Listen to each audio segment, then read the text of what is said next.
Espiritu Santo. Amen. Ama namin Diyos na makapangyarihan, Yahweh, isang nagpapasalamat kami sa pagkakataon na kami po ay muli ninyong pinagkatagpo sa lugar na ito upang ikaw ay aming sama-samang mapapurihan. Salamat din sa pagkakataon na kami ay muling makakapakinig ng iyong mga salita. Hayaan niyo na ito po ay hindi lang magbukas ng aming isipan, kundi maghalit sa amin ng pangunawa, ng inspirasyon at pag-asa. Dalangin namin na ang bawat mensahe na amin pong mapapakinggan sa hapong ito, tumimo nawa ng malalim sa aming mga puso at makapamunga ng masagana sa aming mga buhay. Patawaran din kami, Ama, sa lahat po ng mga kasalanan aming pong nagagawa, mga bagay na nakapagpaparumi sa amin, sa iyong paningin. Kami po inyong bugasan ng iyong banal na dugo nang sa gayon walang anumang maging balakid upang malaya naming tanggapin ang biyaya mo sa amin sa hapon ito. Anumang pong aming mga panghihinay mapalitan ng kasiglahan, anumang pong aming mga panlulupaypay ay mapalitan ng kalakasang nagmumula sa iyo, Panginoon. At higit sa lahat, O Diyos, ang bawat panambitan at panalangin itataas namin sa iyo sa hapon ito. Ngayon pa lamang po ang may inaangkin namin na mayroon ng katugunan sa pangalan ni Jesus. Ito pong aming samot dalangin sa ngalan ng Ama, ng Anak at ng Espiritu Santo. Amen. Atin pong purihin ang Panginoon.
Biblia, mga kapatid, kayo po'y aking inaanyayahan na ito po'y buksan sa Ebanghelyo po ng ating pong Panginoon ayon kay San Juan. Let's take a reading according to the Gospel of John, chapter 2, verse 13 to 22. Malapit na ang Pasko ng mga Hudyo, kaya pumunta si Jesus sa Jerusalem. Nakita niya sa templo ang mga nagtitinda ng mga baka, tupa at kalapati, at ang mga namamaliit ng salapi. Kumuha siya ng lubid at ginawa iyong panghagutin, at ipinagtabuyan niyang palabas ang mga nagtitinda, pati na ang mga baka at mga tupa. Isinabog niya ang salapi ng mga namamaliit ng pera, ipinagkatao ang kanilang mga mesa. Pinagsabihan niya ang mga nagtitinda ng kalapati, alisin niyo itong mga yan. Huwag niyong gawing palengke ang bahay ng aking ama. Naalala ng kanyang mga alagad ang sinasabi sa kasulatan, ang malasakit ko sa iyong bahay ang tutupok sa akin. Dahil dito'y tinanong siya ng mga pinuno ng Hudyo, anong himala ang maipapakita mo upang patunayan may karapatan kang gawin ito? Sumagot si Jesus, gibain niyo ang templong ito, at sa loob ng 3 araw ay muli ko itong itatayo. Sinabi ng mga Hudyo, 46 na taong ginawa ang templong ito at itatayo mo sa loob lamang ng 3 araw. Ngunit ang templong tinutukoy ni Jesus ay ang kanyang katawan. Kaya't nang siya'y muling nabuhay, naalala ng kanyang mga alagad ang sinabi niyang ito, at sila'y naniwala sa kasulatan at sa sinabi ni Jesus. Mga minamahal kong magulang at kapatid, ito po ang mabuting balita ng ating Panginoon. Sige po, palakpakan po natin ang pagkakabasa ng Panginoon. Pagkakabasa po kayo magtuto sa pagkakabasa po ng ating Panginoon. Magandang hapon po sa inyong lahat mga kapatid. Okay, please be seated. Salamat naman po sa Panginoon at ako ay muling nakabalik sa inyo pong gawain. Sa Jewish culture, mga kapatid, every Jewish man is required to attend at least 3 annual feasts. Ang mga Israelites kasi ay marami pong ipinagdiriwang na kapistahan. Pero pagdating po sa major feast, meron pong hinihingi ang scripture na dapat nandoon ang participation ng mga lalaki kasi sila yung model ng pananampalataya ng Judaism. Now, each man or each Jewish man was required to attend 3 or at least 3 annual feasts of the Holy City na ginaganap po sa Jerusalem. Yung mga feast na yon, ito po yung tinatawag na Passover Feast, Feast of the Pentecost, and Feast of Tabernacles. So yung feast na binabanggit dito sa Gospel na ating pong binasa ay yung Passover Feast or Pista ng Paskwa. Pag sinabi pong Paskwa, ito po yung pagko-commemorate sa panahon ni Moises in the book of Exodus kung saan yung anghel na mamumuksa ay lumagpas sa mga pintuan ng mga Hebrew people. Ito pong mga Hebrew people ay binigyan kasi ng instruction ni Moises na yung huling salot na dadapo sa Egypt ay matindi. Kaya para kayo ay ma-save, mailigtas, sundin niyo yung ipinapagawa ni Yahweh. Yung bawat tahanan ay kailangang magkatay ng kordero or lamb, at yung dugo nun ay ipapahid po sa mga hamba ng kanilang mga pintuan. At kapag yun ay nakita ng anghel na mamumuksa, ito ay kanyang lalagpasan. So, yan po ay sineselebrate nila every year bilang pag-alala kung paano po silang iniligtas ni Yahweh doon sa salot na yon. Kasi lahat po ng mga panganay na lalaki, mula po sa anak ng paraon hanggang sa anak ng isang alipin na pinakamababang uri ng status sa Egypt, pati na mga panganay na anak ng kanilang mga alagang hayop, lahat po yun ay hindi nakaligtas, lahat po yun ay namatay. Maliban sa mga Hebrew people na nagpunas po ng dugo sa hamba ng kanilang mga pintuan. Now, meron po pong isang klase ng feast na binanggit si John, yung tinatawag po na Purim Feast. Ang Purim Feast, mga kapatid, ito ay festival originating from the book of Esther, kung saan inaalala ng mga Hudyo yung deliverance or pagliligtas ng Diyos mula po sa isang pagtatangka ng pag-annihilate sa kanilang lahi. Kasi po nung panahon po ni Esther, at under sila ng Persian rule. Si Esther po kasi, isa siya sa mga naging asawa ng hari. So, merong isang official na malapit sa hari na nagsabi na, alam niyo, dapat itong mga taong ito patayin. Kasi kalaban niya yung kamag-anak ni Esther na si Mordecai.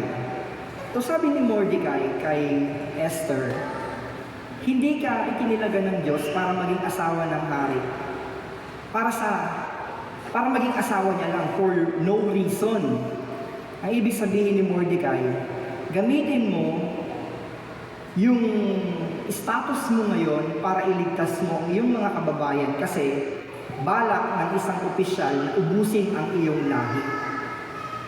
So yun po mga kapatid. So nagkaroon ng pagkakataon kasi kahit asawa ka ng hari, hindi ka naman basta-basta dudulog sa kanya kasi may iba pang mga asawa. So yan ay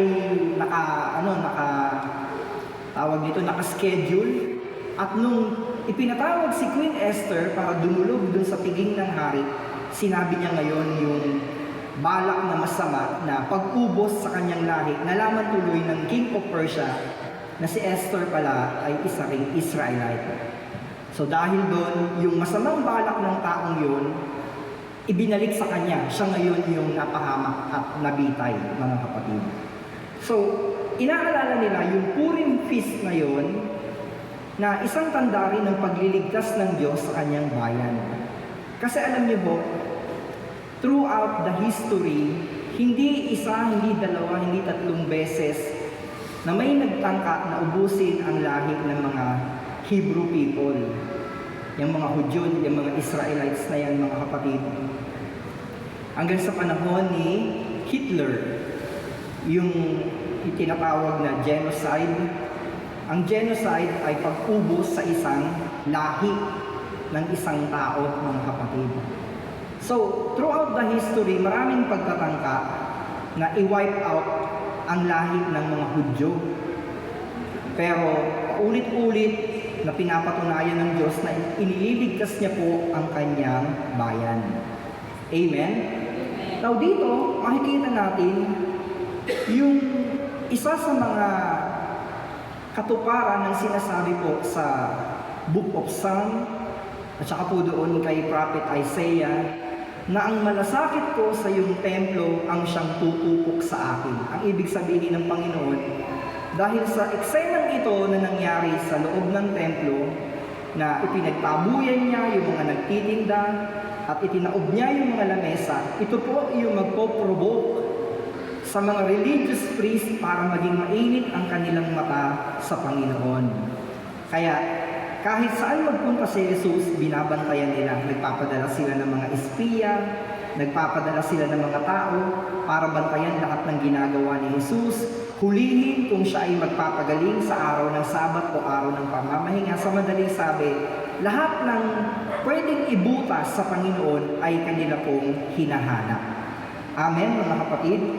So dito, na-reveal po yung zeal, yung malasakit niya sa templo ng kanyang ama. Of course, sacred place kasi yun pero nasa laula, mga kapatid. So, bakit po yung place of worship ay naging parang business establishment? Kasi nagkaroon ng lucrative business ang mga priest na namamahala doon sa loob ng temple. Siyempre, Hindi naman magtutumpok-tumpukan yung mga nagtitinda ng hayop doon kung hindi nila pinayagan. Siyempre, alam nila yon, nasa radar nila yon, mga kapatid. Ang nangyari kasi, tuwing kapistahan, ang mga Hudyo ay required na bumalik sa city of Jerusalem para maghandog ng animal sacrifice. Pero, hindi kasi advisable na bitbitin mo yung alagang hayop para i-offer doon sa temple. For example, galing ka ng malayong lugar at maghahandog ka ng matabang uri ng tupa.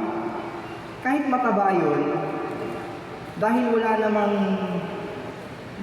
transportation noon na kagaya sa atin ngayon na may logistic, mayroong mga nagde-deliver. Noon, kahit mataba ang hayop na dadalahin mo para ihandog sa templo, dahil ito ay maglalakbay, di mo naman yan bubuhatin, syempre. Kasama mong maglalakad, kahit mataba yun, pagdating doon sa templo, payat na yun. At sa haba ng kanyang nilakbay, hindi pwedeng hindi siya masusugatan. Kasi matatalim ang bato at napakadelikado. Hindi ka kasi pwedeng maglakbay na mag-isa ka lang eh. Pag naglalakbay ang mga merchants noon, ang mga tao, yan ay grupo-grupo. Kasi nga, ang iniiwasan nila, sila ay harangin ng mga bandido at pagnakawan at gawa ng masama, mga kapatid. Kaya, masyado siyang mahal. Amen? Kung ikaw ay isang ordinaryong tao at ganun ang gagawin mo, masyadong malaki ang magiging bayad. Kaya, inalaw yung pagtitinda ng mga hayop na i-offer doon po sa labas ng templo. Amen, mga kapatid? Now, meron ding mga namamalit ng salapi. Bakit merong money changer doon, mga kapatid? Kasi ang Judaism ay kalat. Ito ay sumisikap.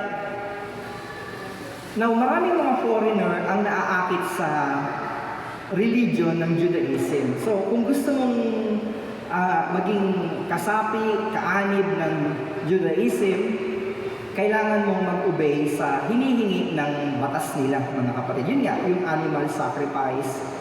Now, syempre, bago sila makabili ng hayop na ihahandog para i-offer, mga kapatid, yung pera kasi nila ay, syempre, mga foreigner yun eh, iba yung dala nilang currency. Yung kanila pong pera, ano yan eh, yari sa silver, bronze, instant gold. Meron kasi itong mga nakaukit na mga graven images. Nandun yung mukha ni Caesar, nandun ang mukha ng emperador, or ng kung sino mang political leader nila. Hindi kasi yan pwede sa loob ng temple kasi considered ito as idolatry. Amen? Hindi ka pwedeng magpasok ng mukha ng isang emperador sa loob ng templo. Amen? Kaya, merong palitan ng salapi doon sa labas ng templo. Ang problema, ito ay nagiging source ng dayaan, nagiging source ng panggugulang kasi ito ay overpricing. Parang ganito, hindi makatarungan yung palitan nila ng salapi. Masyadong mataas yung hinihingi nila. Di ba parang yung mga tourist spots dito sa atin, sabi ng ilan nating kababayan, mas maganda pang mamasyal sa Thailand eh. Mas maganda pang mamasyal sa Indonesia, mas mura pa kaysa sa sarili nating bansa. Kasi pagpunta mo ng Bohol, pagpunta mo ng Palawan, napakamahal. Isipin mo, isang pirasong talangka, crab, 3,000. Ano yun? Ginto. Di ba, mga kapatid? Kaya, yung religious convenience na ino-offer ng mga nagtitinda ng hayop doon sa labas ng temple at yung mga namamalit ng salapi, yes, napapadali sana yung kanilang gagawin na pag-o-offer, pero naging source ito ng pandaraya. Amen? Nawala na yung sense ng pagsasakripisyo kung bakit ka nandoon. Kasi yung hayop na kakatayin, yung dugo nun ay iwiwisik doon sa tapat ng altar bilang simbolo ng pagtatakip sa kasalanan ng taong yun sa loob ng 1 taon. Amen? So, ano pang isang nakakalungkot na senaryo dito, mga kapatid? Ang mga priest, ang trabaho kasi nila ay magturo sa mga tao, i-educate tungkol sa kanilang pananampalataya, i-introduce yung Mosaic Law sa mga Gentiles, sa mga foreigner na walang masyadong alam sa covenant ng Diyos sa Israel. Hindi nila yung nagagawa kasi nakafocus sila sa money. Nakafocus sila doon sa palitan ng salapi at sa pagbebenta ng mga alagang hayop. Amen, mga kapatid? Kaya, nang sumulpot ang Panginoon, talagang nagalit siya nung nakita niya yung corruption na nangyayari sa loob ng tahanan ng kanyang ama. So, he was very careful not to destroy anyone's property, pero meron siyang karapatang magalit. Alam niyo po, ang Bible, hindi naman tayo sinusuppress na piitin yung ating nararamdaman. Pwede tayong magalit basta nasa katuwiran tayo at nasa lugar. Nasa lugar naman siya eh. Bakit? Tahanan niyo ng Diyos eh. Tapos ginawang palengke. Alala ko po, nung ako po ay bata pa, nagtitinda kami sa Baklaran. Nung bata pa ako, ang mayor nun ay si Olivares. Tapos, napalitan ni Joey Marquez. Alam nyo, hindi na nawala-wala yung mga nagtitinda sa ilalim ng LRT hanggang sa kahabaan ng Redemptorist Church.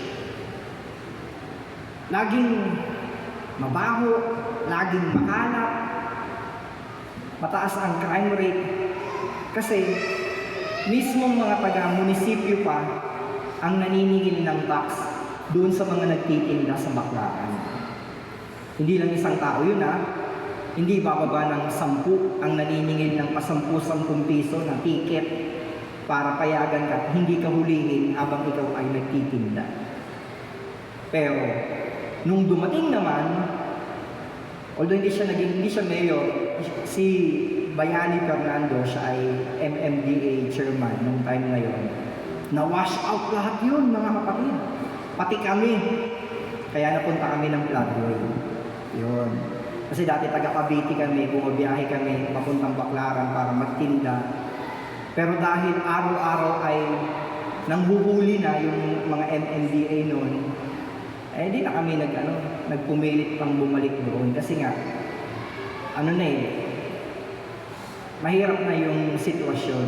Pero ang maganda, luminis naman yung tapat ng simbahan. Na dati, mapanghi. Makalap, may mga basura, tapos nakakadaan na ngayon yung mga sasakyan at yung mga tao safe nang nakapaglalakad kasi noon pag naglakad ka dun kasi hanggang gabi may market kaso ang dami namang mga mandurukot. Isipin mo maglalakad ka, bit-bit mo yung sling bag mo, maya-maya sling na lang, wala na yung bag, ganun. Tapos yung iba na mga busabos, mga doon natutulog sa mga gilid. Parang talaga nasa laula. Tapos mabaho, mapanghi. Isipin mo, magpe-pray ka, mag-meditate ka, gustong makafocus kay Lord, tapos biglang may masisinghot ka na hindi ka aya-ayang amoy. Paano ka makapag-focus nun? So, dito makikita natin yung zeal ng ating pong Panginoon sa pagtuligsa niya sa mga religious leaders kung saan na-pollute yung kalakaran o yung sistema sa loob po ng templo dahil po sa kanilang mga enterprises, mga kapatid. Yung condition ng temple ngayon, ng time ni Jesus, ang nagpapakita ng vivid picture or naglalarawan ng tunay na kondisyon ng kanilang puso sa harapan ng Diyos na pinaglilingkuran nila. Kasi po, bakit? Mas nangingibabaw yung interest nila sa pagkita ng salapi kaysa i-preserve yung holiness ng banal na lugar na yun. Kaya nga, di ba sabi ng Panginoon, hindi ka talaga pwedeng maglingkod ng sabay sa Diyos at sa kayamanan. Either mamahalin mo yung isa at kamumuhian mo yung isa. Kasi, di ba, minsan, sa gawain pa ng Panginoon, kunwari a-attend, yung pala maghahanap lang ng downline. May mga ganun eh. Sabihin sa mga tao, oh, huwag muna kayo umuwi kasi may ipe-present akong product. Tapos, pag hindi kumuha ng product na ini-endorse mo, magagalit ka. Pag hindi ka nabayaran sa pinahiram mong product, hindi na kayo magpapansinan. Wala namang masamang mag-business, pero dapat ito ay nasa tamang oras, tamang lugar, at hindi sa tahanan ng Diyos.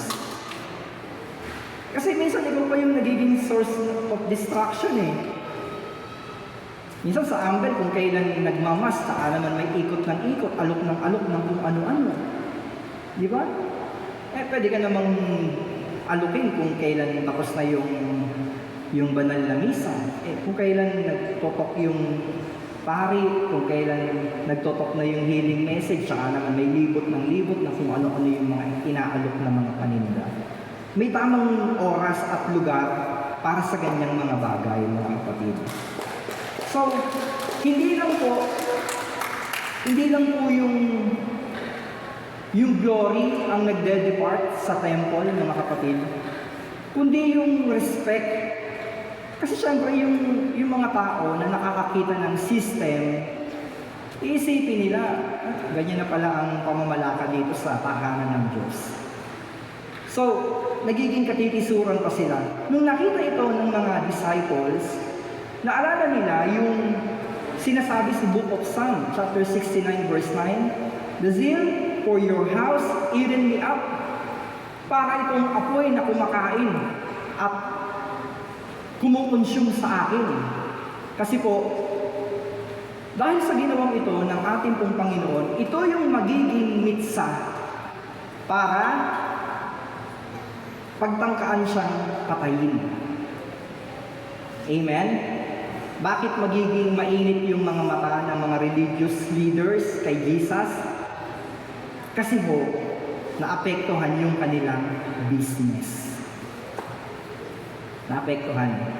Yung mga nagtitinda kasi ng mga hayop, kalapati, baka, kambing, tupa doon sa labas ng temple at mga namamalit ng salapi, meron kasi silang natatanggap na porsyento. Siyempre, kapag business na yung naaapektuhan, magagalit. Kita niyo yung mga nagtitinda. Wala namang sinabi dito na nagalit sila nung pinagtataob ni Jesus yung mga lamesa nila eh. Kasi alam nila, wala sila sa lugar. Amen? Pero, ang na-offend, yung mga namamahala sa templo na dapat sana sila yung nag-organize, sila yung nagpapatupad ng kaayusan, kasi sila yung binigyan ng authority para mangalaga sa temple, hindi lang sa loob, kundi pati sa labas. Pero sila pa yung pasimuno ng corruption. Kasi nga, may pera na involved. Amen, mga kapatid. Mahirap talaga kapag yung maninindigan ka sa tama at sa mabuti. Pag iinitan ka talaga. Kasi ang magiging kapalit nito ay buhay po ng ating Panginoon. So, when Jesus cleansed the temple, He declared war. Doon po sa hypocritical religious system na yon, mga kapatid.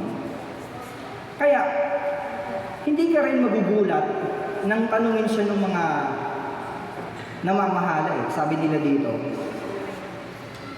Dahil dito ay tinanong siya ng mga pinuno ng Hudyo, anong himala ang maipapakita mo upang patunayang may karapatan kang gawin yan? Sabi ng mga pinuno ng mga Hudyo. Kasi ang mga Jew, mahilig silang maghanap ng mga signs and wonders. wonders. Parang kagaya ng nakaraang gospel, yung background.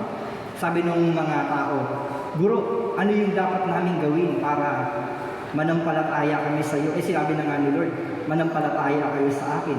Sabi nila, anong himala ang maipapakita mo? Anong himala? Pinakain na nga sila. Mula sa 2 pirasong isda at 5 pirasong tinapay. Kay dami-dami nila, ilang libo silang katao, lahat sila ay nakakain, nabusog, may sumobra pa. Hindi pa ba yun himala? Tapos sasabihin nila, anong himala ang maipapakita mo sa amin? Ngayon naman, sabi nila, anong tanda ang maipapakita mo na may karapatan kang gawin ang mga bagay na yan? Pero alam niyo po ang sagot ng Lord sa Matthew chapter 12? Walang tanda, walang sign na ipapakita sa lahing ito na masama ng mga rebellious. Maliban sa palatandaang mula kay Jonah. Yung nangyari kasi kay Jonah, na siya'y nilulong ng isang malaking isda, na 3 araw siyang nanatili sa loob ng tiyan nun, ay nagpapakita ng magiging sitwasyon ng Panginoon sa kanyang kamatayan, pagkakalibing, at sa kanyang muling pagkabuhay in 3 days, mga kapatid. So, maliban doon, wala nang ibang tanda na ipapakita. Sabi ng Panginoon, gibain niyo ang templo nito, destroy this temple, and in 3 days I will raise it up. Gibain niyo ang templo nito, at sa 3 araw, itatayo ko muli. Of course, hindi nila po maiintindihan. Kasi nga, ano sila literal. Parang yung nakaraang gospel, di ba? Sa halip na mag-level up yung kanilang understanding pagdating po sa tunay na tinapay ng buhay. Kasi nakakain sila na busog Sabi ni Lord, hinahanap niyo na naman ako, gutom na naman kayo. Meron akong pagkain na ibibigay sa inyo, na kapag kinain nyo, hindi na kayo magugutom kailanman, at yun ay ang aking katawan. Alam niyo, sabi ng mga tao, mabigat na pananalitayan Sinong makakatanggap niyan? At lahat sila ay nag-alisan. Sa halip na mas tumaas yung level of understanding nila, na dapat naisip nila, kung na-provide ni Lord yung physical food, how much more naman ang inaalok na ng Lord ay yung spiritual food na magsusustain patungo sa tunay na buhay. Sa halip na tumaas yung pangunawa, bumagsak sa physical food.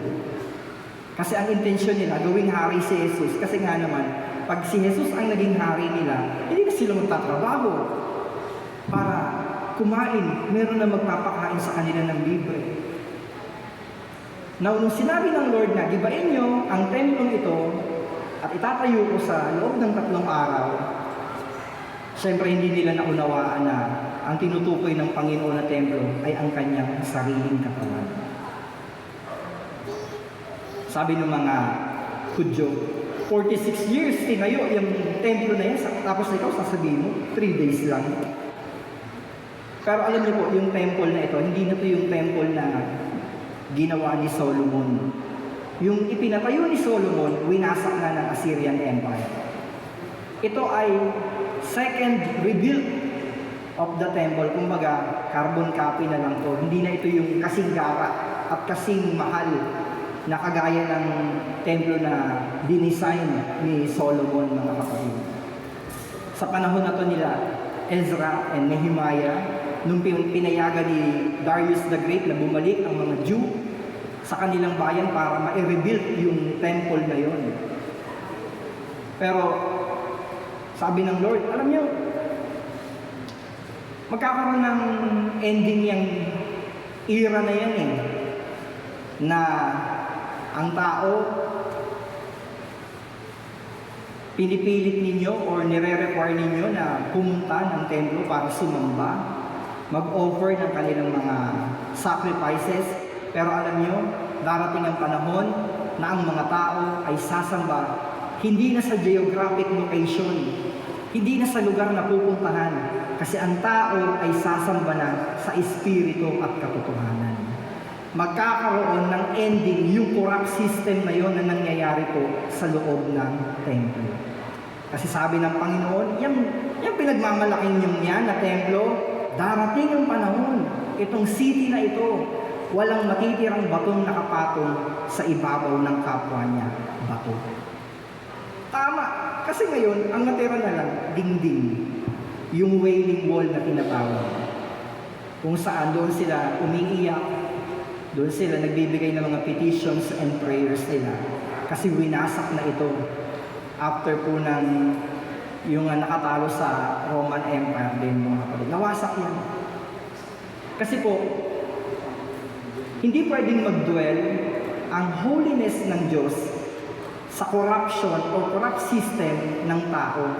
Tapos gagawin mo pa sa gawain ng Diyos. Paano mananahan ng presensya ng Diyos sa ganyan?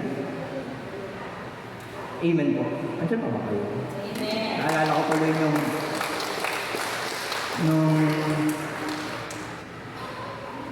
friend pa ni Brother Mike, may nagpatotoo nun.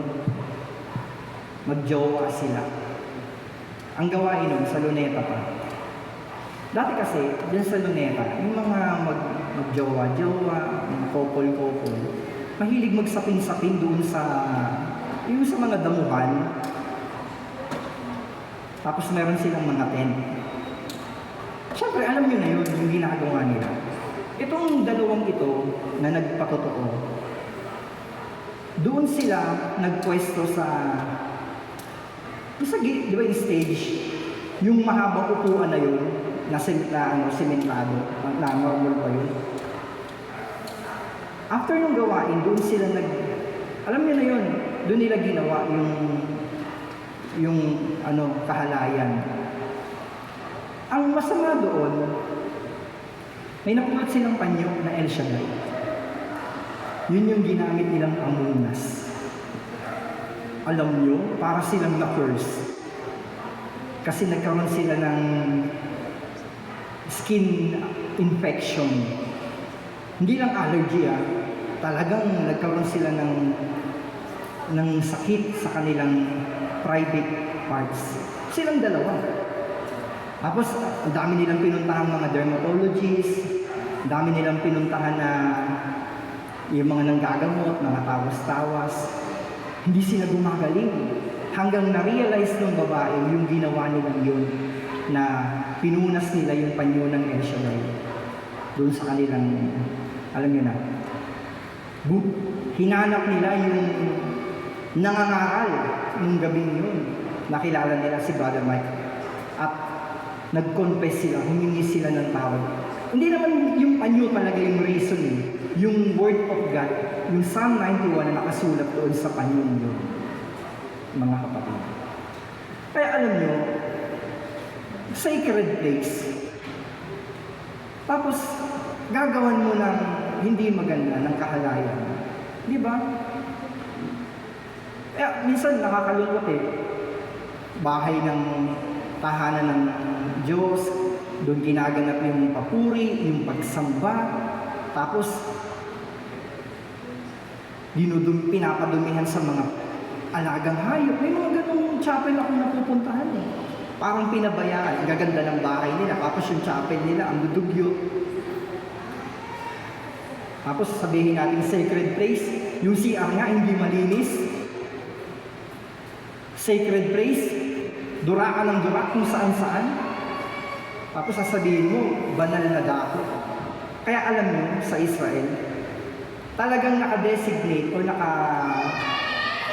naka-isolate yung temple. Sabi nga ni Solomon ano ba naman itong ipinagawa kong templo? Pag sumakitan nyo na, kasi yung ulo ninyo, lampas-lampas sa ulap. Yung presence nyo, hindi kasya dyan sa templo ipinagawa ko kahit napakamahal. Ang tanging pakiusap ko na lang, kapag ang bayan mo ay dumulog sa templong yan, sana pakinggan mo ang aming dalangin. Yun na lang yung pakiusap ni Solomon kay Yahweh. Kasi bago pa nagkaroon ng temple, nagdadwell ang presence ni Yahweh doon sa tolda, sa tent.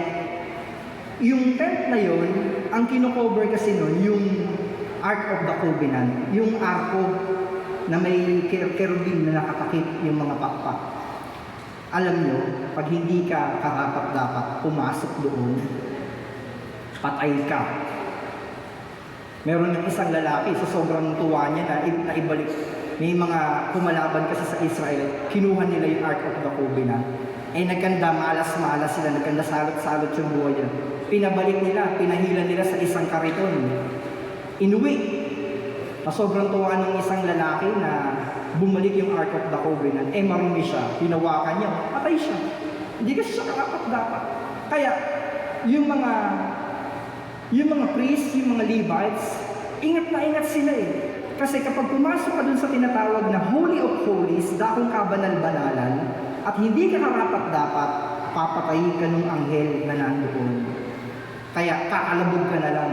Ang ginagawa ng mga priests or Levites, tinatalian nila yung paa ng kanilang mga kasama kapag mag-o-offer o ano man yung gagawing seremonya doon sa Holy of Holies, para kapag di siya karapat-dapat at pinatay siya ng anghel doon, hihilahin na lang yung bangkay niya palabas ng tolda. Ganun nila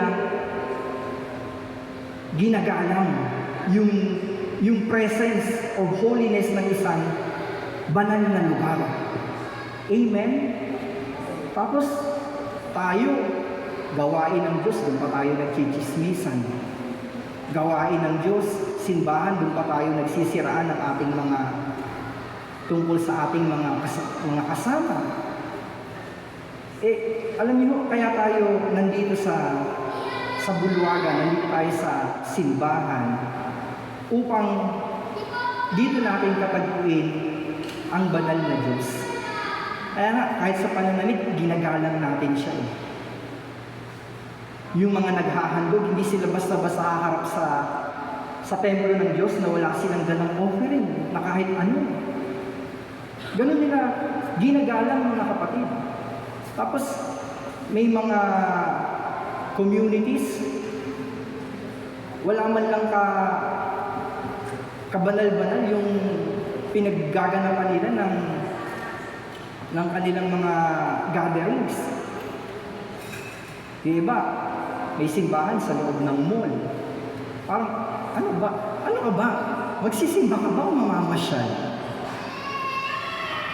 Parang sa sobrang pag-a-accommodate na yung tao ay mabilis maka-access. Pero minsan na i-compromise mo na yung sacredness ng lugar eh. Kaya nga alam niyo ang nakakabilib sa pananampalatayang Katoliko. Yung may altar tayo. Meron pa talagang ituturing na sagrado eh. Yung iba eh, sa loob ng sinihan, sa isang hallway, although wala namang ding masama doon. Kaso nga, hindi mo nabibigyan ng justice yung banal na dako, yung lugar na banal na nakatalaga para sa Panginoon. Amen? So, dito mga kapatid, when worship becomes business, alam po natin na nagiging tragic ang ending. Amen? Kapag ang sacredness ay na-compromise po ng secularism, alam niyo, minsan nakakalungkot. Pati mga kanta ngayon, para lang makahikayat ng mga kabataan, ng mga youth, nako-compromise yung, although minsan biblical naman yung message, kaso yung tunog, parang wala na siyang pinagkaiba sa makamundo. Parang, kung di mo siya papakinggan, praising song pala yun. Akala ko rap eh. Akala ko pang hip-hop, akala ko pang K-pop. Samantalang, yung rhythm, yung tempo, yung melody nun, dapat sana talagang ramdam mo yung essence ng lyrics, hindi lang basta gagawa ka ng kanta. Tapos, di ba, pansinin nyo sa mga kanta ngayon, parang pang disco, pang sayawan, parang pang simbahan pala yun, parang hindi ko man lang naramdaman na para sa Diyos yun. Kasi nga, nagiging business na lang eh. Para ang tao, ang mga ibang churches, nakapokus sila sa dami ng a-attend, hindi na sa quality ng pag-e-evangelize na ginagawa. Amen? So, when God's house became a marketplace, mga kapatid, hindi na nabibigyan ng halaga yung prayer, yung sacredness, kasi ang nasa focus na nila, yung profit. Dati nga hindi na ako umaattend ng seminar kasi tinatamad na ako. Ano ba naman? Pagkatapos namin mag-seminar, aaluin kami magtinda ng kape. After mag-talk ni Bishop, tsaka ng ibang elder, sabi yung mga namamangalap, wag muna kayo uwi kasi may magsasalita pa. Yung pala, aalukin kami ng Vita Plus, aalukin kami ng mga vitamin C, pagtitindahin kami, kaya sabi ko, ano ba naman yan? Buti na lang natapos na yung ganung era. Kasi, maangaral ka tapos pagdating dun sa outreach mo, pagtitindahin ka. Kaya, ayun, natigil din mga kapatid. So, another thing, it is very important to notice kapag yung zeal ay napalitan ng silence. Kasi alam niyo, kapag nananahimik tayo, akala ng mga masasama, walang magko-condemn sa kanila. Kagaya nito, nakita ni Lord na hindi tama yung nangyayari. He speak up. Nanindigan siya sa kung ano yung dapat. Amen? Kaya tayo kapag nasa katwiran at alam mong ikaw ay tama at nasa lugar, hindi tayo dapat matakot. Kasi bakit? Kung nasa palig tayo ng Diyos, siya ang bahalang magprotekta sa atin. Amen? Kasi minsan, walang nagsasalita Walang may gustong tumulig sa, kaya akala nila okay lang, walang pumapalag. Kahit bulok na pala yung sistema. Amen? Kasi walang nagre-reklamo. Kaya, ganun ang ginagawa nila. Kaya ang ending, yung system, sa halip na maayos, ay lalong nagiging bulok yung sistema. So ano po ang dapat natin gawin mga kapatid? I-establish yung relationship, hindi lang yung religion. Kasi alam nyo, ang ginawa kasi ng Judaism, yung branding ng kanilang religion. Pero nakalimutan nila na mas mahalaga yung pag-establish ng relationship ng tao at ng Diyos. Kasi kaya sila nilagay doon, para sila yung tumulong sa mga tao na makalapit sa Diyos Hindi. Dahil sa dami ng mga ipinapagawa nilang mga batas at mga offerings na nire-require sa mga tao, lalo lang naging mahirap. Lalo lang na-confuse yung mga tao na bakit ganun? Parang ang dami-daming mga batas na ipinapagawa. Kaya yung presence ni Yahweh nag-depart, umalis sa templong ngayon mga kapatid. Amen po? So, manayin po natin ang ating sarili. Ano ba yung worship natin? Worship pa ba o business-like na lang? Nag-aakay ka ba para makapag-soul win o nagtatarget ka lang ng marketplace mo? Akayin natin to kasi pag naakay natin, alokay natin ng product. Naalala ko nung nagkasakit yung anak ko, na-confine sa bahay, yung bunso at yung panganay. Yung palabas na yung bunso, ang na-confine naman yung panganay. May kasamahan ako, dumalaw. Ang saya ko na sana kasi sa dami ng kasamahan ko, siya lang yung dumalaw. Okay na sana Bandang uli, aalukin pala ako ng product. Yung blog ko lang. Hindi ko tuloy malaman kung genuine ba talaga yung pagdalaw niya o gusto lang akong bentahan.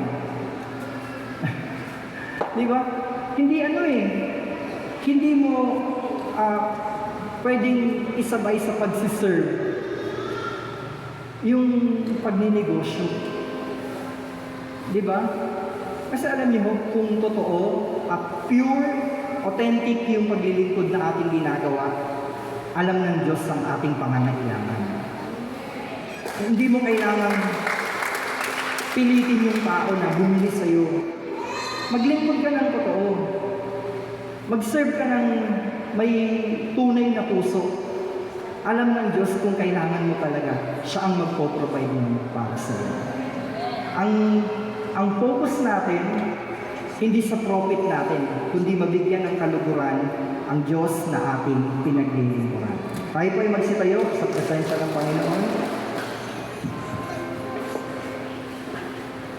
At minsan pa ilagay natin ang ating mga kamay sa tapat ng ating puso. At hangarin natin sa Diyos na maging unay ang ating pagsamba. Hallelujah.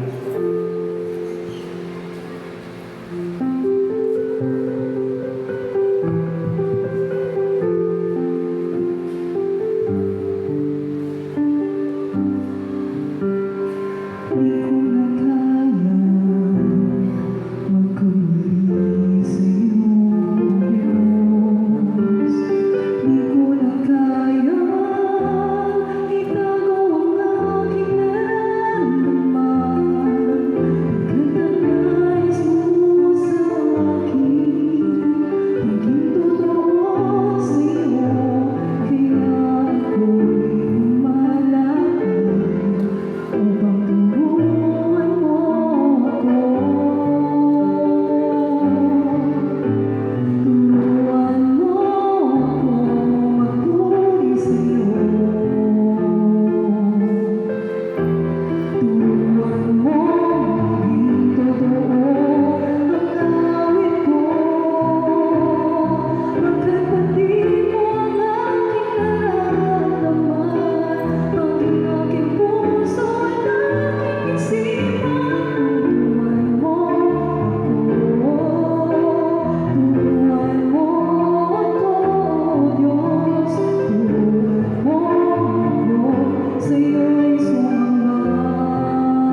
structures and buildings, kundi nananahan ka rin sa amin bilang iyong templo, Panginoon. Turuan niyo kami na isabuhay ang kabanalan, hindi lang po sa aming buhay, kundi pati na po sa lugar na pinagdadausan namin, Panginoon, ng aming pananampalataya, Lord. Turuan niyo kami na bigyan ng galang at bigyan ng kalinisan, Panginoon, lalong-lalo na ang templo kung saan ikaw ay pinapupurihan. Salamat po sa hapong ito. Ano man po, Panginoon, ang mga kahilingang, mga panambitan, itinataas sa iyo ng aking mga kapatid sa hapong ito, ay inaangkin po namin na sa pangalan ni Jesus ay inyong kinatatagpo. Dalangin namin ang mga kapatid namin may mga sakit, karamdaman, ano man ang kanilang mga pinagdadaanan. Ang iyong mapagpalang mapaghimalang kamay ay abutin ng bawat isa. Dumaloy ang kalakasan at kagalingan mula ulong hanggang talampakan sa pangalan ni Jesus. At anuman po ang makayanan nilang ihandog sa iyo sa hapong ito, inaangkin namin ibabalik mo sa kanila ng siksik, liglig at umaapaw na biyaya. Palain mo rin ang mga manggagawa, mga workers, core group, choir, and instrumentalists sa lugar na ito, Panginoon. I-bless ang kanilang mga buhay, pati na ang kanilang buong sambahayan, ilayo sa lahat ng uri ng mga sakit at karamdaman. At sa aming pag-uwi, Panginoon, inaangkin namin na ang bawat isa ay uuwi answered prayer. Sa pangalan ni Jesus, ito pong aming samot dalangin. Sa ngalan ng Ama, ng Anak at ng Espiritu Santo. Amen. Let us all give thanks with a grateful heart.